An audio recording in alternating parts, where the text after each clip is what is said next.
Welcome to the workshop on online conferencing and video conferencing, and our facilitator is David Bain. Thank you very much. Well, just to quickly go back, we've been looking at being online, talking to each other, talking a few at a time.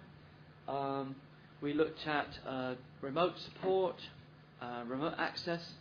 We ended up talking about sharing workspaces and working together online. And I suppose the ultimate really then comes down to actually web conferencing. And this is actually working together online and talking together online.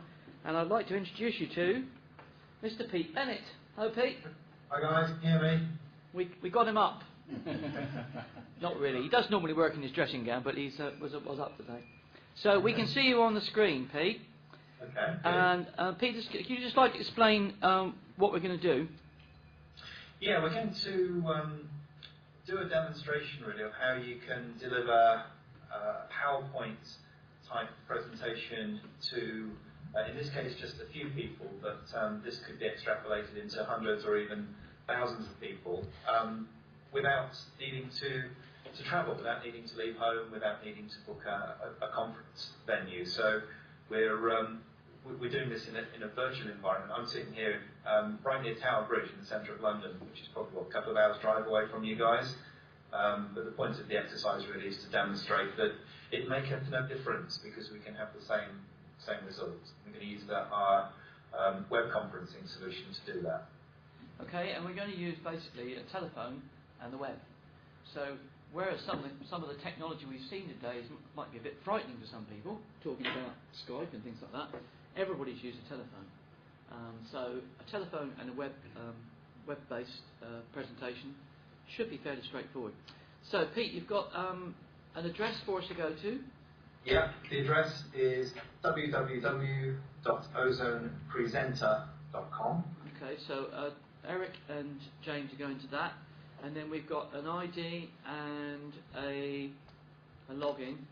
Are you on there now? Yeah, I can see that Tony's also logged on, and so is Emma already. Right. I'm going to take you off Skype then and go and do the phone, yeah?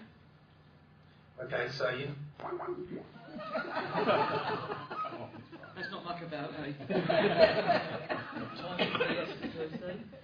Right, so now I'm just going to... an ordinary phone, well not quite an ordinary phone, but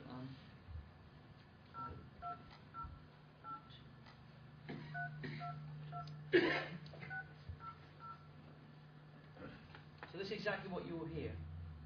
Welcome to Ozone Conferencing. Please enter your access code followed by hash.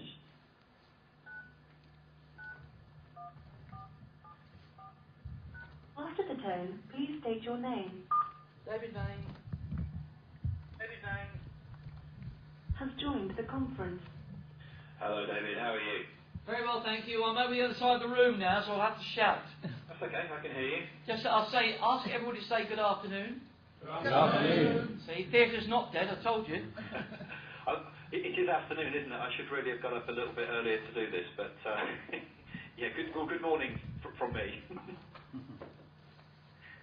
So, are we logged on to the web? I think we are, aren't we? Yeah, I think we are. We've got James and Emma. Emma Riding, who's that? That's from my team. Oh, right, okay. And Tony. Okay, yep, so I think we've got everybody in. But I haven't got an access code. Oh, well, hold on. Access code's 991474. Yeah. 74. So, let me know when you're ready at your end, and I'll kick off with the presentation. Right, got one more to come in, I think. Okay. Yeah, it's almost there. Just there. Should be there. This is where we do the commercials. I can't offer you ice cream. Train professionals. Absolutely. Well, we've already made the point about playing with live internet. Yeah, all we need is some animals and children. We've got it all covered, all the variables, haven't we? I told you, they all know. Are you in, Eric? Yep. Yep, Eric should be there. Eric's in there, right. Okay, fire away then, Pete.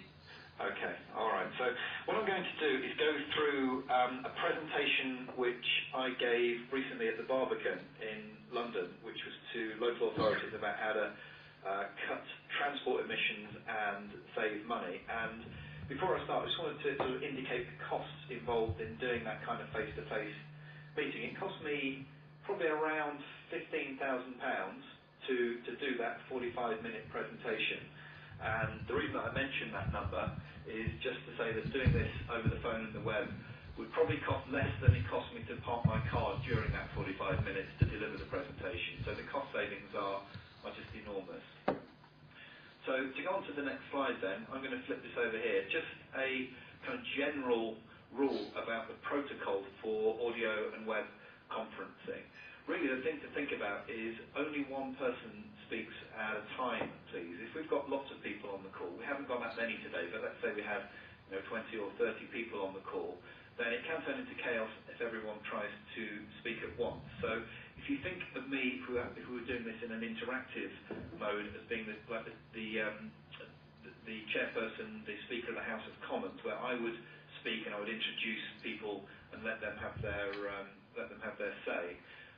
If you want to ask a question or you want to add some content during the presentation, stick your hand up by pressing this button in the top left-hand side of your screen, and I'll get an indication on my screen that you'd like to speak, and then I can bring you in. And I think the key thing to note here from a technology point of view is that you have no software loaded on your machine, nor do I. All we're using is a standard web browser and a telephone, so we're keeping it really, really simple. If you're in a noisy environment, then we always ask people to mute their handsets. You're not, so this one doesn't really apply. Okay, before I move on, is that clear? Can I just have a big yes if that's clear? Yeah. Yes. Okay, perfect, thank you. Okay, so if we were to ask Captain Mannering of Dad's Army, one of my favourite shows, how we could reduce our emissions and save money on travel, what do you think he would say? This is what I think he would say. Well, just travel less, you stupid boy. And I think it's one kind of really simple answer to the problem of spending money and creating emissions is to go back and just really assess whether or not we need to travel. If you remember back in the 1940s, there were these now iconic posters asking whether your journey was really necessary. And to be fair, at that time, probably some of the journeys that people were making were necessary. Whereas with today's technology, we need to ask, is the journey still really necessary? I mean, clearly in the 40s, there was no way that we could do this kind of remote meeting. I think this was about as close as they got to high-tech in those days, which was phone boxes, and even such things as doing a three-way call involves an operator and considerable expense. I mean, I remember when I was a kid, calling my family over in New Zealand was a major annual event which involved organisation and cost and pre-booking. Now, of course, you can just do it very, very simply. I can see that Tony's chatting away on the side as well, which is good. There's a chat feature on the web conference. I can see that Tony's making use of that.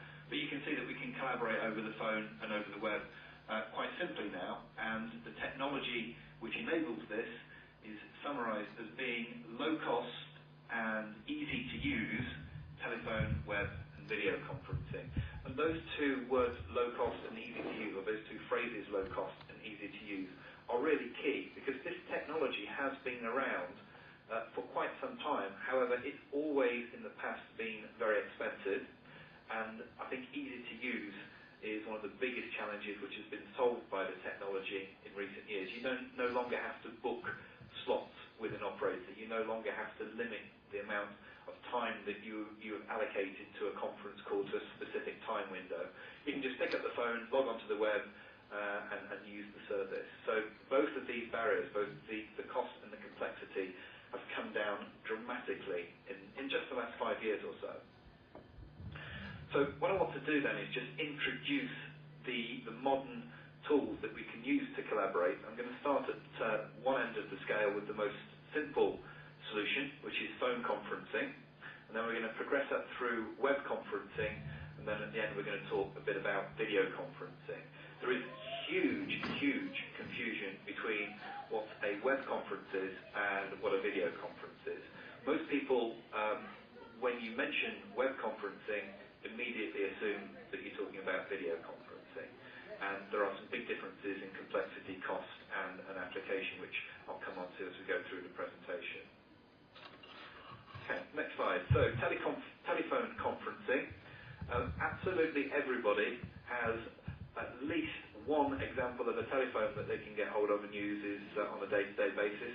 I think there's more mobile phones now in the country than there are people. So there is really no excuse to not having the technology needed to phone conference, because all you need is just a standard telephone. That can be a mobile phone, it can be an office phone, or the special office phones that are often on office PABX systems, or it can just be a standard landline. So everybody has everything that they need in order to do a phone conference now.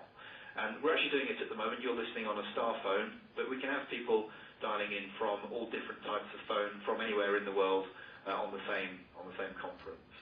So this is how it works, really. All you do is, as a participant, you dial into a conference bridge, which is like an automatic telephone exchange that can connect lots of different people together. And your host, in this instance me, will control the conference call. And at its simplest, everybody can speak together and we can exchange our views in much the same way that if we were all standing in the same room. But there are lots of other kind of value-added services that conference call providers typically provide. Here's a few examples. If we had 1,000 people on this conference call, then it would get quite noisy unless everybody played by the rules and muted out their handsets. But as the host, I can press a few buttons here now, and I can mute everybody's line so that it's nice and quiet. I don't need to do that today because you guys are in a quiet room. If we wanted to record the conference call, then we could do that. If we wanted to have a written transcription of the call, then we could do that. So that would be a written record of the conference call. If we wanted to have a translation of that transcription, so that if we were to, want to send minutes of the meeting to somebody over in China or Japan or India and have them read the results, then we could have that translated into different languages. If we were struggling with language on the call now, we wanted someone to join us and provide some interpreting service, then we can hit a couple of keys there, and again, we could have the call interpreted. So lots and lots of different ways of managing a teleconference, a telephone conference. In its simplest, we all speak together. At the other extreme, then banks and large companies will even go so far as to having shareholder meetings, etc., on the phone. So lots of different ways of using that service. Next slide. Web conferencing is one step up from telephone conferencing, but one step down in terms of cost and complexity from video conferencing, which we'll talk about in a moment. So a web conference is what you're watching now. You can watch the PowerPoint slides on the screen, and I can do sort of the normal things that I would be able to do on PowerPoint. I can point to things, I can leave arrows.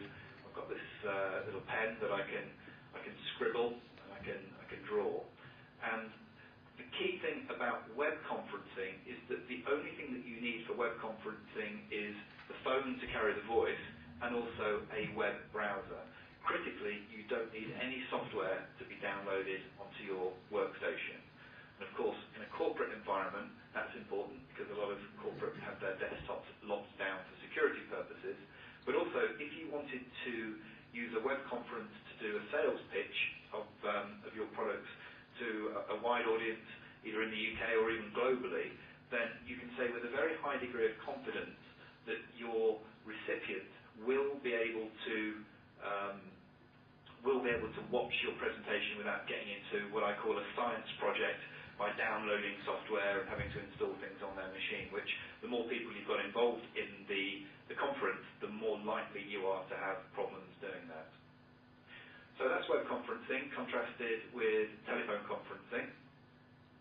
And really the way that it works is very similar in that you dial in to a conference bridge using the phone in order to establish the voice connection, but then you also log onto a website, like you've just done now, to establish the web connection, and we use the two in parallel. Next slide. Video conferencing is one level of features and complexity on top of telephone and web conferencing, and the main difference really between video conferencing and web conferencing is that you can see the presenter, but in order to do that you clearly need some kind of camera, whether that's one that's built into your computer or whether it's an external webcam, plus you need some software to be installed on all of the machines in order to support the web conferencing product and drive the camera. So at the top of the tree we have video conferencing. Okay, next slide. Again, there's a pattern emerging here in that the model is always very similar in that you dial in and establish a connection. You typically have a host who manages the call, and then the participants participate on the phone, on the web, and in this case through the video conferencing link as well. Okay, next slide. So I wanted to really summarise the differences on this graph, where we've got cost and complexity going up this scale, and functionality and features going on this scale. And we start with phone conferencing, where within companies and organisations, typically phone conferencing is used daily, many times every day. We have many customers that seem to spend their life on the phone in phone conferences. It's used by mobile and office users because, again, you can connect from mobile phones and anywhere in the world, any office. And it's typically used by internal and external staff. So by that I mean people will hold team meetings internally within the company. But if you want to hold meetings with suppliers and customers, then everybody has the capability to engage within a phone conference because, again, we're not asking them to have any technology which they don't already have easy access to. Web conferencing is typically more of an event because people need at least to have organised to be by a computer when the web conference is being run, rather than just doing it from the car or ad hoc in an emergency situation where people would want to get a phone conference together. Mobile and office users can use it again. I don't know whether you guys are on a wireless connection. I think you may be, but we can use this stuff on wireless. We can use it on 3G.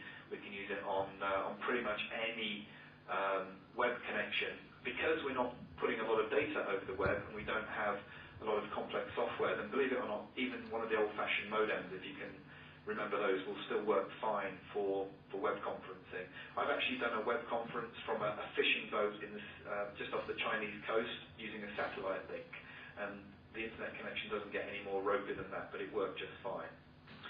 At the top end of the complexity here, we have a video conference, which, at least if you're going to do it on a large scale, is somewhat more of a special event because there needs to be a protocol around who's going to be able to see what, who's going to need a video camera and who isn't.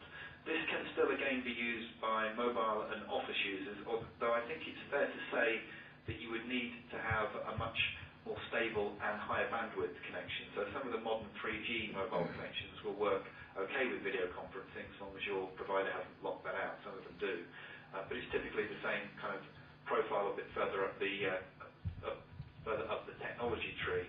And often, because of the specialist software needed to run these, they tend to be more internal meetings rather than internal and external. But again, there are no hard and fast rules on here, but if I had to classify them, then I think this is a fair way of making a distinction between the different technologies. On to the next slide. This is all about the business case. At the end of the day, this is great fun, but really it's about how we can drive the use of this type of technology in business. And I like to present sort of three different angles on this as to why it makes sense. So for the individual, then clearly there's less stress and it's a better lifestyle. To use myself as an example, I run two real-life companies plus an internet consultancy business from my home. I very, very rarely need to go into the office. In my case, it's only a couple of tube stops away, but I maybe go into the office once a quarter, and typically that's to buy them a beer after work. There's no real need for me to be physically in the office. I can do 6 to 8 meetings with people all over the world every day without needing to leave home. Even in London, where we have the tube network, it's difficult to do more than 3 meetings a day if you're travelling around London, and it's not a pleasant experience, particularly when it's either very hot or very cold. So I'm a fan from a personal perspective, much more productivity. The financial director of the company is clearly, or she's clearly interested in saving money, and the cost savings for working remotely are just almost so overwhelmingly good that it almost seems like it's too good to be true. And sometimes I joke that our services and those like us are so cheap that if we were a bit more expensive, it may be even easier to convince people to use them. It almost seems like it's too good to be true. I'll give you an example. MCI WorldCom, a company over in the States, did a piece of research a few years ago where they said that an average 1 hour meeting with 6 people, some of them who had to travel, and a rented meeting room, it's going to cost something like £1,600 to hold that one meeting, if you take into account productivity, downtime while they were travelling, the costs, the car parking, the meeting room, etc. To hold that kind of meeting virtually would cost somewhat less than £30. So you're comparing those two numbers, the 1,600 and the £30. It almost seems too good to be true. But those are the numbers. So the financial director, of course, if he can cut out costs, would be very happy to do that. From an environmentalist perspective, something which is very close to my heart, then these are zero carbon meetings, or as close as you could get to a zero carbon meeting, because clearly we're not expending any fuel to have this meeting. The only thing we're using is a little bit of electricity. So it couldn't get any better from that point of view. So on the next slide then, I just kind of summarise it and put it in big letters, because travelling less really makes sense however you look at it. It's very difficult to see a downside to cutting down on your travel. However,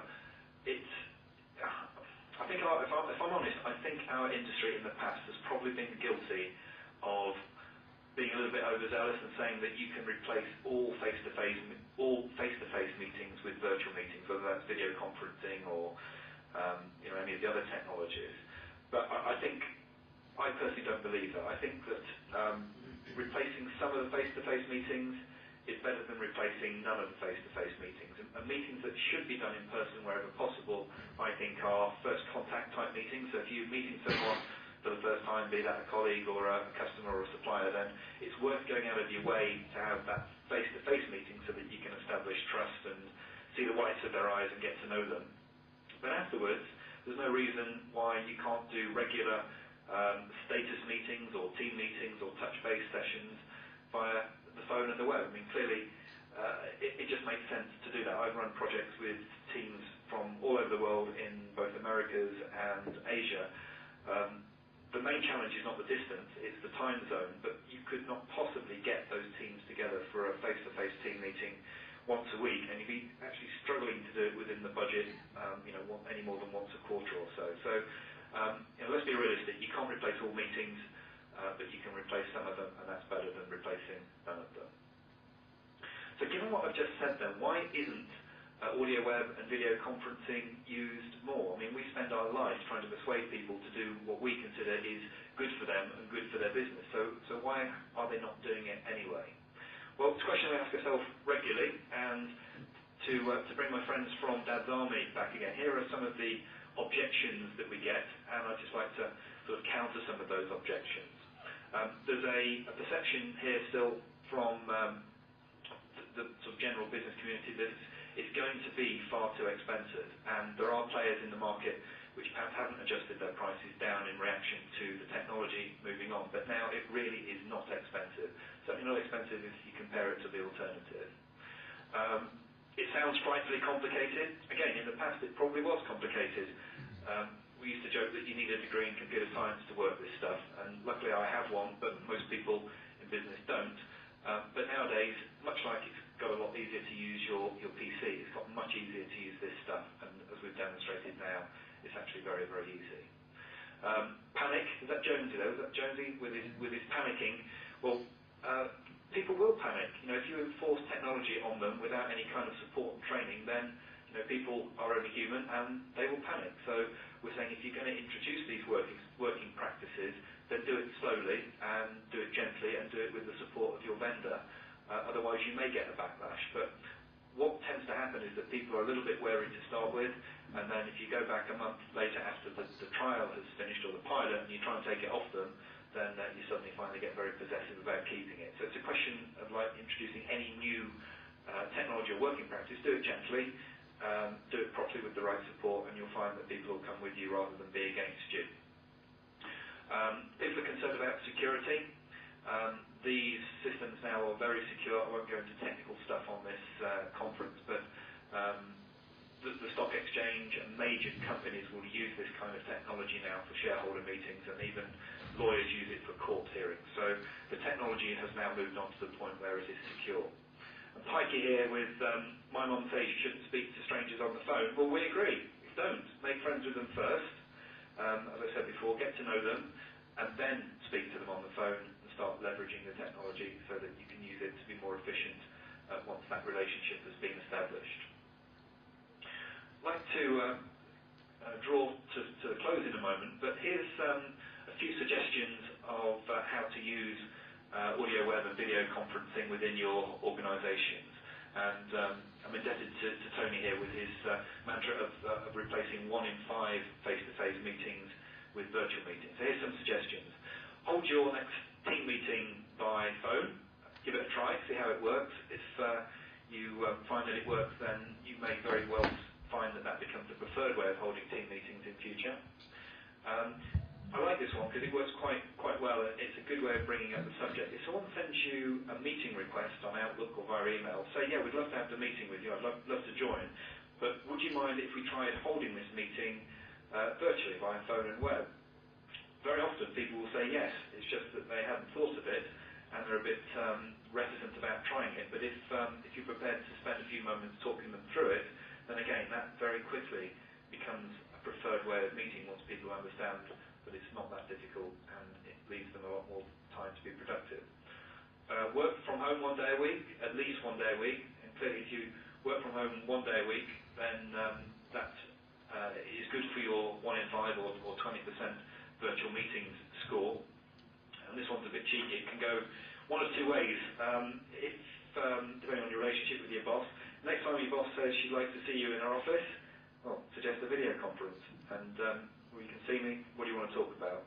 It'll either get you promoted or fired. It's a high risk, high return strategy, that one. I'll leave it to you to see whether or not it would work in your particular environment. I've tried it, and I work for myself. That's what I'll say. Some question answers now. That's it. That's in terms of the sort of formal material that I wanted to share with you. But I'd like to open up the floor in a moment for Q&A. One thing before I do that is that there's a sort of free buyer's guide on our website which you can download, which is, as much as I can do, make it an impartial guide to what to look for in terms of a supplier if you want to use this service. Now, it's not an advert for our services. It genuinely shows you, whoever you go with, go and ask the following questions and you'll get a good deal. And we've also got a video of the longer version of this presentation, which goes into more detail up on the website at this address here, which was my very expensive 45 minutes at the Barbican. So if you'd like to see that in more detail, then please check that out. And with that, I'd like to thank you for your time and invite questions and comments using the protocol which I mentioned at the beginning, where you put your hand up using the button at the top left hand of the screen, and then we're going to do a bit of a practical demonstration where I get you guys to have a play with the technology yourself.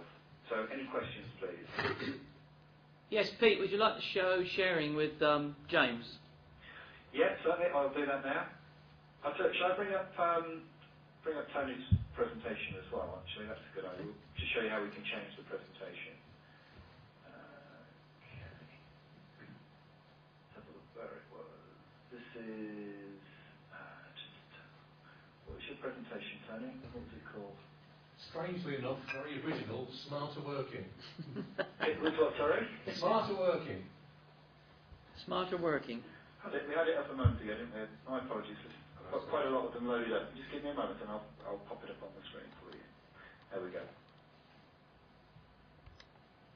Hey, look familiar? Oh yes, I've seen that before somewhere. Yeah. All right. Well, if I pass control over to James now, then. Okay. Just passing over control. What this is doing is delegating the control of the presentation to James. And James, if you'd like to change the slide or point to something, then you'll find it's you're now in control. Now, I've deliberately not told James too much about how to do this because I want to demonstrate that you don't need to go on a you know, a half-day training course or a residential training course where you learn how to use the system. It is deliberately very simple and very intuitive. So I can see that you've changed the slide and you've now put some annotation, shall we call it, on the slide, or graffiti. And it ain't that difficult, really, is it? No, fairly easy. Idiot proof. While James is doing that, any questions? You'll have to put your hand up. You won't get to see you. If you put your hand up now, by the way, it'll be James that sees that indication rather than me, I think. Yeah. You can probably just shout out, given that it's a small group. The reason for the put your hand up icon is that you know, if we've got 100 or 200 people on the call, then we need to manage it slightly differently. We've got a question from Tony. Question from Tony, yeah. That was spontaneous. Pete, have you got time today to show the online polling feature of this, so you can actually get views, or in a training context perhaps sort of check? Yeah, sure. Should we do that? Yeah. I'll need to take control back, so I'm going to take control back from you guys in the room. Okay. And I'll construct a little poll then that asks a question about today's event. So I'm doing this in real time. You can do a Blue Peter where you provide here's one I prepared earlier, but I'll do this in real time. So the question will be, have you enjoyed today's event? Yeah?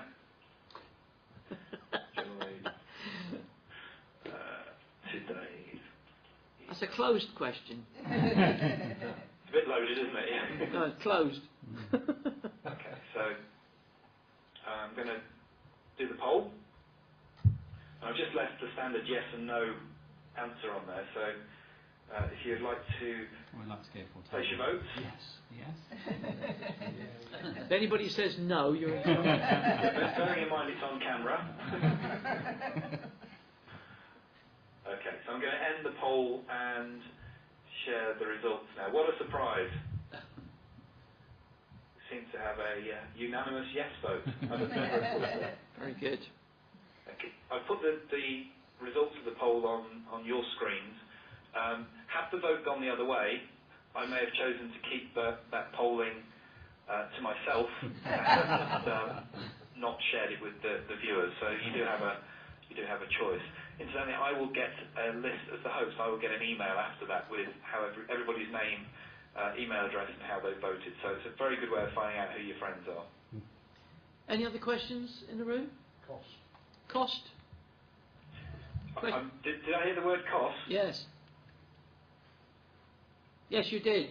Okay, right. Cost for web conferencing, again, without wishing to go into too much detail, because there's lots of ways of splitting this, but for £70 a month you can do as many as you want to up to 1,000 people is probably a quick way of encapsulating it. If you want to do it on a per minute basis, then it's a few pence a minute rather than a monthly rolling contract. Yep. Peter, one question. A bit louder. How do you get the PowerPoint presentation into view here? How did you do that for this last one you just put in? You upload them from your own PC or your any network drive also, and you upload them into the system. Okay. And then our presenter system will render the PowerPoint presentation into the slides that you can see now. And that's one reason why you don't need any special technology to view these, in that effectively they've been rendered into graphic files by our PowerPoint to graphic engine up in the server. And sorry if this is a point of detail, but the slides we've seen so far tend to have revealed everything in one hit. Can you do gradual display if you're wanting to make points before displaying them? No, you can't do animations, because if we were to add the animation function, then that would require you as the person who's watching the presentation to have some software on your PC to support that animation function. So the design decision is to remove anything that's not part of the native browser functionality. There are ways around that. If you want to reveal a bullet point at a time, then what people do is they upload, let's say you've got 3 different bullet points, you don't upload 3 different slides, each one with the different bullet point revealed. So it's kind of like think of it as an animation. You click it, and then the next slide would come up, which features the next bullet point. But no, we don't support all of those withy kind of animations as a matter of design decision to make sure that we get maximum compatibility. Okay, thanks for that. Any other questions in the room? Okay, well, thank you very much for that, Pete. No problem. Have a nice go back to sleep now. I will go back to sleep now, and I'd like to thank everybody for their time, and any questions that arise afterwards, then just get in touch, and I'm sure we can help you. Thank you very much. Thank you. Bye for now. Thank you. Okay, so I think once again, as we said earlier on this morning, you know, the key thing is to get in and get your hands dirty. And I used to go to used to join a weekly conference on a Wednesday morning that Pete used to run. He ran it for 2 years, where we just used to go in every Wednesday at 8 o'clock to 9 o'clock and just network online. And although it's pretty scary when you first do it, once you've done it a couple of times, I would suggest that perhaps that's what we do. Is we set up some times over the next 3 weeks. So what we'll do is we'll conference it. We'll run a conference at this time. If you can't get in, then fine. The interesting thing that he was talking about using phones, etc. On the conferences that we used to run on the Wednesday, he'd have people come in by mobile, by Skype, by phone. So actually, one bloke used to come, and a solicitor used to come in. He was always going to work in London, so he would come in on his mobile, and he would join in the meeting. Wouldn't obviously have the web in front of him, but he'd join in the meeting with his mobile. Some other people over in Netherlands used to come in by Skype, and other people in this country would use phone. So you can use whichever medium you want to use. But I think it really is something you can have a practical go at, but not like this. In a way, we need to be remote so that we get used to the idea of running it. Yeah. I thought I'd just mention also something that Pete told me about, which I'd forgotten about really. If you have problems with your broadband at home, getting a wireless connection, have you seen these things that run through the electrics?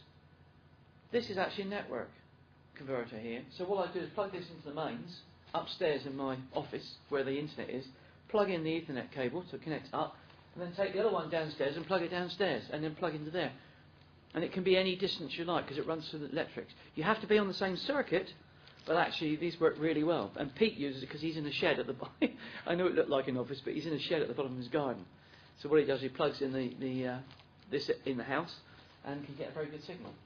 So actually, if you're having problems with your wireless broadband, that's not an issue, because there are things to help you with that now.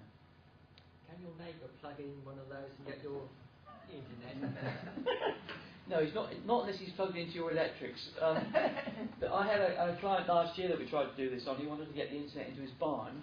The only trouble was the barn was on a separate circuit, so we couldn't jump across the circuit. So no, it had to be on the same power main, on the ring main. Okay.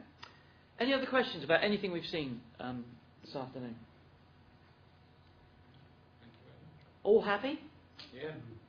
Okay, well, the future office that we've been talking about is here now. And lots of these technologies that you've seen, have been going for some time. Web conferencing, I remember seeing a demo nearly 4 years ago now when it was terrible. You couldn't hear what the person was saying, you couldn't see them properly. It was a demonstration done at the Barbican, I think it was.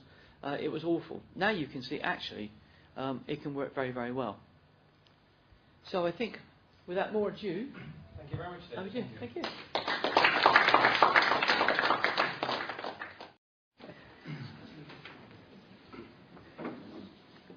Okay, welcome to the workshop on online conferencing and video conferencing, and our facilitator is David Bain. Thank you very much. Well, just to quickly go back, we've been looking at being online, talking to each other, talking a few at a time. We looked at remote support, remote access. We ended up talking about sharing workspaces and working together online. And I suppose the ultimate really then comes down to actually web conferencing. And this is actually working together online and talking together online. And I'd like to introduce you to Mr. Pete Bennett. Hello, Pete. Hi guys, can you hear me? We got him up. Not really. He does normally work in his dressing gown, but he was up today. So we can see you on the screen, Pete. Okay. And Pete, can you just like explain what we're going to do? Yeah, we're going to do a demonstration really of how you can deliver PowerPoint type presentation to, in this case, just a few people, but this could be extrapolated into hundreds or even thousands of people, without needing to travel, without needing to leave home, without needing to book a conference venue. So we're doing this in a virtual environment. I'm sitting here right near Tower Bridge in the centre of London, which is probably a couple of hours drive away from you guys. But the point of the exercise really is to demonstrate that it makes no difference because we can have the same results. We're going to use our web conferencing solution to do that. Okay, and we're going to use basically a telephone and the web. So whereas some of the technology we've seen today might be a bit frightening to some people, talking about Skype and things like that, everybody's used a telephone. So a telephone and a web-based presentation should be fairly straightforward. So Pete, you've got an address for us to go to. Yeah, the address is www.OzonePresenter.com. Okay, so Eric and James are going to that, and then we've got an ID and a login. Are you on there now? Yeah, I can see that Tony's also logged on, and so is Emma already. Right. I'm going to take you off Skype then and go and do the phone, yeah? Okay. That's okay, I can hear you. Just ask everybody to say good afternoon. Good afternoon. See, theatre's not dead, I told you. It is afternoon, isn't it? I should really have got up a little bit earlier to do this, but yeah, good morning from me. So, are we logged on to the web? I think we are, aren't we? Yeah, I think we are. We've got James and Emma. Emma Riding, who's that? That's from my team. Oh right, okay. And Tony. Okay. Yep. So I think we've got everybody in. But I haven't got an access code. Oh well, hold on. Access code's 991474. Yeah. 74. So let me know when you're ready at your end, and I'll kick off with the presentation. Right, got one more to come in, I think. Okay. Okay, so you. That's not much about, eh? Right, so now I'm just going to an ordinary phone, well not quite an ordinary phone, but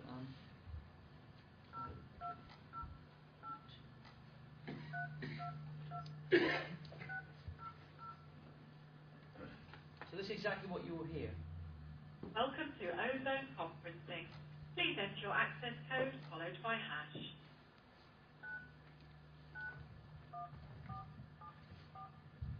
After the tone, please state your name.